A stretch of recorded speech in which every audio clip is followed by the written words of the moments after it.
નમસ્કાર મિત્રો, આજે આપણે વાત કરવાના છીએ રામદેવ પીરની સંપૂર્ણ સ્ટોરી.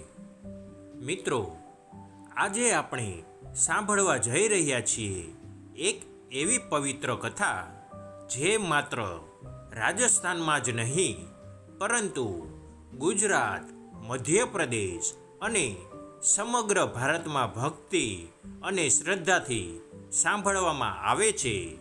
આ છે કથા લોકદેવતા, ગરીબોના વાલી, સમાનતાના પ્રતીક રામદેવ પીરની. આ કથા છે એક એવા મહાન સંતની જેમણે સમાજમાંથી જાતપાતનો ભેદ દૂર કરવાનો પ્રયત્ન કર્યો અને માનવતાનો સાચો માર્ગ બતાવ્યો. આ કથા શરૂ થાય છે આજેથી લગભગ 700 વર્ષ પહેલાં રાજસ્થાનની રણ જેવી ધરતી પર આવેલું એક નાનું ગામ હતું. તે ગામનું નામ હતું રૂણીચા. આ ગામમાં એક રાજા શાસન કરતા હતા. તેમનું નામ હતું અજમલજી તાનવાર. રાજા અજમલજી ખૂબ જ પરાક્રમી અને દયાળુ હતા. તેમની પ્રજા તેમને ખૂબ પ્રેમ કરતી હતી. તેમની પત્ની હતી મિનલ દેવી. રાણી મિનલ દેવી પણ ખૂબ જ ધાર્મિક અને દયાળુ હતી. રાજમહેલમાં સંપત્તિ, વૈભવ અને સુખની કોઈ કમી નહોતી. પણ છતાં રાજા અને રાણીના દિલમાં એક મોટી ખાલી જગ્યા હતી અને તે હતી સંતાનની ઈચ્છા. ઘણા વર્ષો સુધી તેમને સંતાન થયું નહોતું. રાણી મિનલ દેવી ઘણીવાર ભગવાનને પ્રાર્થના કરતી. ક્યારેક રાત્રે મહેલની છત પર ઊભી રહીને આકાશ તરફ જોઈને કહેતી, હે ભગવાન, મને એક પુત્ર આપો જે પ્રજાનું કલ્યાણ કરે. રાજા અજમલજી પણ આ દુઃખથી વ્યથિત રહેતા. ઘણા સંતો અને સાધુઓ પાસે આશીર્વાદ લેવા ગયા, પણ સંતાનનું સુખ મળતું નહોતું. એક દિવસ મહેલમાં એક સાધુ આવ્યા. તેમણે રાજાને કહ્યું, જો તમે સાચા દિલથી પ્રાર્થના કરશો તો ભગવાન જરૂર આશીર્વાદ આપશે. સાધુએ રાજાને સલાહ આપી કે તેઓ દ્વારકા જઈ ભગવાન કૃષ્ણની આરાધના કરે. રાજાએ તરત જ નિર્ણય લીધો. રાજા અજમલજી લાંબી યાત્રા કરીને પહોંચ્યા દ્વારકાધીશ મંદિર. ત્યાં તેમણે દિવસો સુધી ઉપવાસ અને પ્રાર્થના કરી. એક રાત્રે મંદિરની અંદર પ્રાર્થના કરતા કરતા તેઓ ઊંઘી ગયા. તે સમયે રાજાને એક દિવ્ય સપનું આવ્યું. સ્વપ્નમાં ભગવાન કૃષ્ણ દેખાયા. ભગવાને રાજાને કહ્યું, અજમલ, તું દુઃખી ન થા. હું તારા ઘરે પુત્ર રૂપે જન્મ લઈશ. રાજા અચાનક જાગી ગયા. તેમનું દિલ આનંદથી ભરાઈ ગયું. તેમને સમજાઈ ગયું કે ભગવાને આશીર્વાદ આપી દીધો છે. થોડી જ વારમાં રાજા પોતાના રાજ્યમાં પાછા ફર્યા. થોડા સમય પછી રાણી મિનલ દેવી ગર્ભવતી થઈ. આ સમાચાર સાંભળીને આખું રાજ્ય ખુશીથી ઝૂમી ઉઠ્યું. મહેલમાં ઉત્સવ શરૂ થઈ ગયા. 9 મહિના પછી એક પવિત્ર દિવસ આવ્યો, ભાદરવા સુદ બીજ. આ દિવસે મહેલમાં એક દિવ્ય બાળકનો જન્મ થયો. તે બાળક હતો રામદેવ. આ બાળક સામાન્ય નહોતું. જ્યારે તેનો જન્મ થયો ત્યારે કહેવાય છે કે મહેલમાં સુગંધ ફેલાઈ ગઈ અને આસપાસનું વાતાવરણ શાંતિથી ભરાઈ ગયો. રાજાએ ખુશીથી સમગ્ર રાજ્યમાં ઉજવણી કરાવી. ગરીબોને દાન આપવામાં આવ્યું. મંદિરોમાં પૂજા થઈ. બાળકોનું નામ રાખવામાં આવ્યું રામદેવ. આ જ બાળક આગળ જઈને આખા ભારતમાં પ્રસિદ્ધ થયા અને લોકો તેને પ્રેમથી બોલાવા લાગ્યા બાબા રામદેવ. રામદેવજી બાળપણથી જ અલગ હતા. તેમના ચહેરા પર હંમેશા શાંતિ રહેતી. તેમની રમકડા કરતાં વધારે રસ હતો સંતો અને સાધુઓની વાતો સાંભળવામાં. જ્યારે તેઓ થોડા મોટા થયા ત્યારે મહેલમાં આવતા સાધુઓ સાથે બેઠા રહેતા. ઘણીવાર લોકો કહેતા, આ બાળક સામાન્ય નથી. મિત્રો, અમે અગાઉ સાંભળ્યું કે કેવી રીતે રાજસ્થાનના રૂણીચા ગામમાં રાજા અજમલ તાનવર અને રાણી મિનલ દેવીના ઘરે એક દિવ્ય બાળકનો જન્મ થયો. આ બાળક આગળ જઈને સમગ્ર ભારતના ભક્તો માટે આશાનો દીવો બન્યા અને દુનિયા તેને ઓળખે છે રામદેવ પીરના નામથી. હવે આપણે સાંભળીએ તેમના બાળપણની કેટલીક અદ્ભુત ઘટનાઓ. રામદેવજી સામાન્ય રાજકુમાર જેવા નહોતા. ઘણા રાજકુમારોને ઘોડા, તલવાર અને શિકાર ગમતો હતો, પરંતુ રામદેવજીને ગમતું હતું સંતો સાથે બેસવું, ભગવાનનું નામ લેવું અને ગરીબ લોકોની મદદ કરવી. તેમના ચહેરા પર હંમેશા શાંતિ દેખાતી. મહેલમાં આવતા સાધુઓ ઘણીવાર કહેતા, આ બાળક સામાન્ય નથી, આ બાળકમાં દિવ્ય શક્તિ છે. જ્યારે રામદેવજી થોડા મોટા થયા ત્યારે તેઓ મહેલમાંથી બહાર જઈને ગામના સામાન્ય લોકો સાથે મળતા, ગરીબ બાળકો સાથે રમતા. ઘણીવાર તેઓ પોતાના ભોજનમાંથી ભાગ ગરીબોને આપી દેતા. એક દિવસ મહેલના સેવકોએ રાજાને કહ્યું, રાજકુમાર ગરીબો સાથે બેસે છે, તેમની સાથે ભોજન કરે છે. આ વાત સાંભળીને કેટલાક લોકો ચિંતિત થઈ ગયા, કારણ કે તે સમયના સમાજમાં જાતપાતનો ભેદ ખૂબ મોટો હતો. પરંતુ જ્યારે આ વાત રામદેવજીને કહેવામાં આવી ત્યારે તેમણે ખૂબ શાંતિથી કહ્યું, ભગવાને બધા માણસોને એક સરખા બનાવ્યા છે, પછી આપણે ભેદ કેમ કરીએ? આ વિચાર આગળ જઈને તેમની આખી જીવન યાત્રાનો મુખ્ય સંદેશ બન્યો. એક દિવસ રામદેવજી ગામના બાળકો સાથે રમતા હતા. બધા બાળકો મેદાનમાં દોડતા, હસતા અને રમતા હતા. એ સમયે અચાનક એક દુર્ઘટના બની. એક બાળકને સાપે દંશ માર્યો. બાળક જમીન પર પડી ગયો. બાકીના બાળકો ખૂબ ડરી ગયા. કોઈને સમજાતું નહોતું કે શું કરવું. ત્યારે નાનકડા રામદેવજી શાંતિથી આગળ વધ્યા. તેમણે બાળકના માથા પર હાથ રાખ્યો અને ભગવાનને પ્રાર્થના કરી. થોડીક ક્ષણોમાં બાળક ધીમે ધીમે આંખો ખોલવા લાગ્યો. બધા લોકો આશ્ચર્યમાં પડી ગયા. આ ઘટના પછી ગામમાં ચર્ચા શરૂ થઈ ગઈ.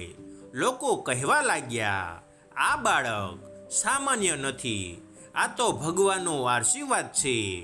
સમય પસાર થતો ગયો.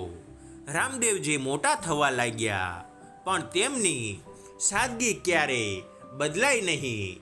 તેમણે ક્યારેય રાજાશાહીનો અહંકાર રાખ્યો નહીં. ગામના લોકો તેમને ખૂબ પ્રેમ કરતા. કોઈ ગરીબ હોય, કોઈ બીમાર હોય, રામદેવજી તેમની મદદ માટે તરત જ તૈયાર રહેતા. આ કારણે થોડા સમયમાં જ રૂણીચા ગામમાં એક વાત પ્રસિદ્ધ થઈ ગઈ, રામદેવજી પાસે જાઓ, તમારી મુશ્કેલી દૂર થશે. તે સમયમાં રૂણીચા ગામમાં એક ગરીબ સ્ત્રી રહેતી હતી. તેનું નામ હતું ડાલીબાઈ. ડાલીબાઈ ખૂબ ગરીબ હતી, પરંતુ તેનું દિલ ખૂબ શુદ્ધ હતું. તે ભગવાનને ખૂબ પ્રેમ કરતી.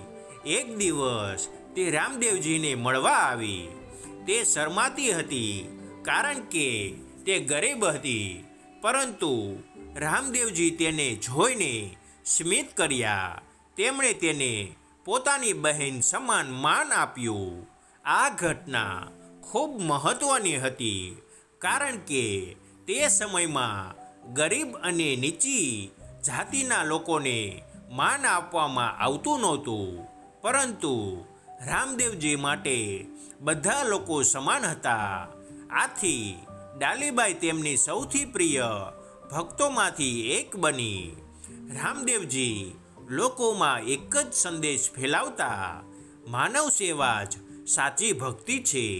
તેમણે લોકોને કહ્યું કે ભગવાન મંદિરમાં જ નથી, ભગવાન દરેક માણસમાં વસે છે. જો આપણે એકબીજાની મદદ કરીએ તો એ જ ભગવાનની સાચી પૂજા છે. આ વિચારને કારણે રામદેવજીની ખ્યાતિ ધીમે ધીમે દૂર સુધી ફેલાવા લાગી. લોકો દૂર દૂરથી તેમને મળવા આવવા લાગ્યા અને રૂણીચા ગામ ધીમે ધીમે એક પવિત્ર સ્થળ બની ગયું. પરંતુ રામદેવજીની ખ્યાતિ વધતા કેટલાક લોકો તેમના ચમત્કારો વિશે શંકા કરવા લાગ્યા. આ વાત મક્કા સુધી પહોંચી ગઈ અને ત્યાંથી 5 પીર આવ્યા.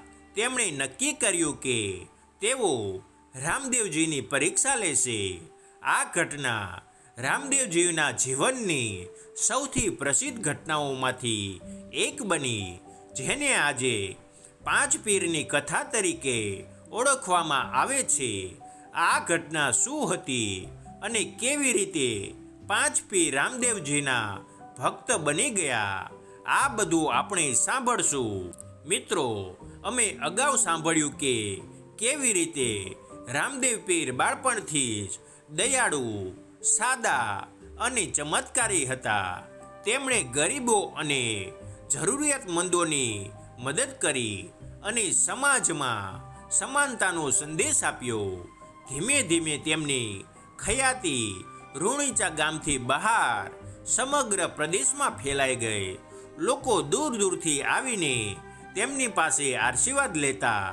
કોઈ બીમાર હોય તો તેઓ આરોગ્ય માટે પ્રાર્થના કરતા. કોઈ ગરીબ હોય તો તેમને મદદ કરતા. કોઈ દુઃખી હોય તો તેને આશ્વાસન આપતા. લોકો કહેવા લાગ્યા, આ સંતમાં કંઈક દિવ્ય શક્તિ છે. રામદેવજીના ચમત્કારો અને તેમની ખ્યાતિના સમાચાર દૂર દૂર સુધી પહોંચ્યા. આ વાત મુસ્લિમ સંતો અને ફકીરો સુધી પણ પહોંચી. તે સમયમાં પવિત્ર શહેર હતું. મક્કામાં કેટલાક મોટા પીર રહેતા હતા. તેઓએ સાંભળ્યું કે રાજસ્થાનમાં એક સંત છે જે ચમત્કારો કરે છે. પરંતુ કેટલાક લોકો આ વાતને માનતા નહોતા. તેઓ કહેતા, આ કેવી રીતે શક્ય છે? તેથી 5 પીરોએ નક્કી કર્યું કે તેઓ જાતે જઈને આ સંતની પરીક્ષા કરશે. થોડા સમય પછી 5 પીર લાંબી યાત્રા કરીને રૂણીચા પહોંચ્યા. તેઓ સંત સ્વરૂપમાં આવ્યા. જ્યારે તેઓ ગામમાં પહોંચ્યા ત્યારે ગામના લોકોને ખબર પડી કે દૂરથી મહાન પીર આવ્યા છે. લોકોએ તેમનું સ્વાગત કર્યું. પછી તેઓ સીધા જ મળવા ગયા રામદેવ પીરને. રામદેવજી ખૂબ શાંતિથી બેઠા હતા. જ્યારે 5 પીર તેમના નજીક આવ્યા ત્યારે રામદેવજી સ્મિત કરીને ઊભા થયા. તેમણે ખૂબ આદરથી તેમનું સ્વાગત કર્યું અને કહ્યું, આવો, તમે દૂરથી આવ્યા છો, બેસો અને આરામ કરો. 5 પીરોએ વિચાર્યું, આ સંત ખરેખર મહાન છે કે નહીં તેની પરીક્ષા લેવી જોઈએ. તેમણે રામદેવજીને કહ્યું, અમે ભોજન કરવા માગીએ છીએ, પરંતુ અમે માત્ર મક્કાના વાસણમાં જ ભોજન કરીએ છીએ. તેમણે વિચાર્યું કે હવે રામદેવજી મુશ્કેલીમાં પડશે, કારણ કે મક્કા ખૂબ દૂર હતું અને ત્યાંથી વાસણ લાવવું અસંભવ હતું.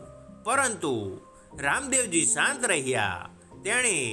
તેમણે સ્મિત કરીને કહ્યું, જો તમારી એવી ઈચ્છા છે તો જરૂર પૂરી થશે.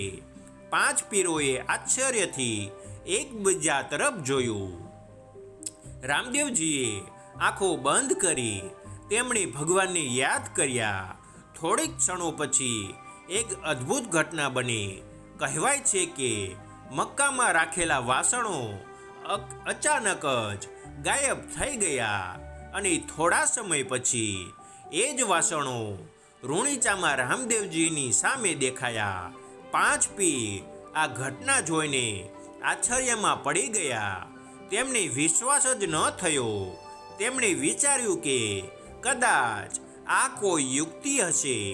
પરંતુ જ્યારે તેમણે વાસણોને નજીકથી જોયા ત્યારે તેમને સમજાયું કે આ ખરેખર મક્કાના જ વાસણો હતા. આ ચમત્કાર જોઈને 5 પીર ખૂબ પ્રભાવિત થયા. તેઓ તરત જ રામદેવજીના પગે પડી ગયા. તેમણે કહ્યું, અમે તમને પરખવા આવ્યા હતા, પરંતુ હવે અમને સમજાઈ ગયું છે કે તમે સામાન્ય સંત નથી. તેમણે સ્વીકાર્યું કે રામદેવજી એક મહાન આત્મા છે અને ભગવાનની કૃપા તેમના ઉપર છે. આ ઘટના પછી 5 પીર તેમના ભક્ત બની ગયા. આ ઘટનાને પછી મુસ્લિમ ભક્તોમાં પણ રામદેવજી માટે ખૂબ આદર વધ્યો. મુસ્લિમ ભક્તો તેમને પ્રેમથી બોલાવા લાગ્યા, રામસા પીર. આ રીતે રામદેવજી હિન્દુ અને મુસ્લિમ બંને સમુદાય માટે એકતા અને ભક્તિનું પ્રતીક બની ગયા. તેમનો સંદેશ હતો, ધર્મ અલગ હોઈ શકે પણ ભગવાન એક જ છે. 5 પીરની આ ઘટના પછી રામદેવજીની ખ્યાતિ વધુ ઝડપથી ફેલાઈ ગઈ. લોકો દૂર દૂરથી આવીને તેમની પાસે આશીર્વાદ લેવા લાગ્યા. રૂણીચા ગામ હવે એક પવિત્ર સ્થાન બની ગયું. આજના સમયમાં આ સ્થળ ઓળખાય છે. અહીં દર વર્ષે લાખો ભક્તો દર્શન કરવા આવે છે. સમય પસાર થતો ગયો. રામદેવજી લોકોની સેવા કરતા રહ્યા. પણ એક દિવસ તેમણે એક મહત્વપૂર્ણ નિર્ણય લીધો. તેમણે નક્કી કર્યું કે હવે તેઓ જીવત સમાધિ લેશે. આ નિર્ણય સાંભળીને ભક્તો ખૂબ દુઃખી થઈ ગયા. આ ઘટના શું હતી અને કેવી રીતે રામદેવજી સમાધિમાં વિલીન થયા? મિત્રો, અમે અત્યાર સુધી સાંભળ્યું કે કેવી રીતે રામદેવ પીર બાળપણથી જ દયાળુ, ચમત્કારી અને ભક્તિમાં લીન હતા. તેમણે ગરીબો અને પીડિતોની સેવા કરી અને સમાજમાં સમાનતાનો સંદેશ ફેલાવ્યો. 5 પીરની પરીક્ષા પછી તેમની ખ્યાતિ વધુ વધી ગઈ. હવે લોકો દૂર દૂરથી રણુચા આવવા લાગ્યા. દરરોજ અનેક લોકો રામદેવજીને મળવા આવતા. કોઈ દુઃખ લઈને આવતો, કોઈ બીમારી લઈને આવતો, કોઈ પોતાની મનોકામના લઈને આવતો. રામદેવજી દરેકને ધીરજથી સાંભળતા. તેઓ લોકોને કહેતા, ભગવાન પર વિશ્વાસ રાખો, સાચા માર્ગ પર ચાલો. તેમનો સંદેશ ખૂબ સરળ હતો, માનવ સેવા જ સૌથી મોટી ભક્તિ છે. તે સમયમાં સમાજમાં જાતપાતનો ભેદ ખૂબ મોટો હતો, પરંતુ રામદેવજી આ ભેદને માનતા નહોતા. તેમણે કહ્યું, કોઈ માણસ ઊંચો કે નીચો નથી, બધા ભગવાનના સંતાન છે. તેમના આસપાસ બધા પ્રકારના લોકો રહેતા. રાજા, ગરીબ, ખેડૂત, વેપારી, હિન્દુ અને મુસ્લિમ બધા લોકો એક સાથે બેસીને ભોજન કરતા. આ વાત તે સમય માટે ખૂબ મોટી હતી. રામદેવજીની સૌથી પ્રિય ભક્તોમાંથી એક હતી ડાલીબાઈ. ડાલીબાઈ ખૂબ ગરીબ હતી, પણ તેની ભક્તિ ખૂબ ઊંડી હતી. તે હંમેશા રામદેવજીની સેવા કરતી. કહેવાય છે કે ડાલીબાઈએ પોતાના જીવનને સંપૂર્ણ રીતે ભક્તિમાં સમર્પિત કરી દીધું. તે રામદેવજીને ભગવાન સમાન માનતી અને રામદેવજી પણ તેને ખૂબ માન આપતા. આ ભક્તિની કથા આજે પણ લોકો શ્રદ્ધાથી યાદ કરે છે. સમય જતાં રૂણીચા ગામ ભક્તો માટે પવિત્ર યાત્રાધામ બની ગયું. લોકો પગપાળા યાત્રા કરીને અહીં આવવા લાગ્યા. આજના સમયમાં આ સ્થળ ઓળખાય છે રામદેવરા ટેમ્પલ. દર વર્ષે લાખો ભક્તો અહીં દર્શન કરવા આવે છે. ખાસ કરીને ભાદરવા મહિનામાં અહીં વિશાળ મેળો ભરાય છે. ભક્તો પ્રેમથી બોલે છે, જય બાબા રામદેવ પીર. સમય પસાર થતો ગયો. એક દિવસ રામદેવજીને લાગ્યું કે હવે તેમની પૃથ્વી પરની સેવા પૂર્ણ થવાની છે. તેમણે પોતાના નજીકના ભક્તોને બોલાવ્યા. બધા ભક્તો તેમની આસપાસ ભેગા થયા. રામદેવજીએ ખૂબ શાંતિથી કહ્યું, હવે હું સમાધિ લઈશ. આ વાત સાંભળીને બધા ભક્તો દુઃખી થઈ ગયા. તેમણે કહ્યું, બાબા, અમને છોડીને ન જાઓ. પરંતુ રામદેવજી સ્મિત કરીને બોલ્યા, હું ક્યાં જતો નથી. હું હંમેશા ભક્તોના દિલમાં જીવતો રહીશ. એક પવિત્ર દિવસ આવ્યો. રામદેવજી ધ્યાનમાં બેસ્યા હતા. ભક્તો આસપાસ ભજન ગાઈ રહ્યા હતા. ધીમે ધીમે તેઓ ઊંડા ધ્યાનમાં લીન થઈ ગયા અને અંતે તેમણે જીવત સમાધિ લીધી. આ ઘટના ભક્તો માટે ખૂબ ભાવુક ક્ષણ હતી. પરંતુ ભક્તોને વિશ્વાસ હતો કે રામદેવ પીર આજે પણ તેમની સાથે છે. આજે પણ લાખો લોકો રામદેવ પીરને ભગવાન સમાન માને છે. ગુજરાત અને રાજસ્થાનમાં તેમના હજારો મંદિર છે. દર વર્ષે લાખો ભક્તો રામદેવરા ટેમ્પલ પર યાત્રા કરે છે. ઘણા ભક્તો પગરિયા કરીને પણ ત્યાં પહોંચે છે. તેઓ માને છે કે જો સાચા દિલથી રામદેવ પીરને યાદ કરીએ તો દરેક મુશ્કેલીઓ દૂર થાય છે. રામદેવ પીરની કથા તમને શું શીખવે છે? બધા માણસો સમાન છે. ગરીબોની સેવા કરવી, ધર્મમાં એકતા રાખવી, ભગવાન પર વિશ્વાસ રાખો. આજ પણ ભક્તો શ્રદ્ધાથી બોલે છે, જય બાબા રામદેવ પીર. મિત્રો, સ્ટોરી તમને સારી લાગી હોય તો વિડીયોને લાઈક, કમેન્ટ અને શેર કરવાનું ભૂલતા નહીં અને સબસ્ક્રાઈબ કરવાનું પણ ભૂલતા નહીં. તમારો ખૂબ ખૂબ આભાર.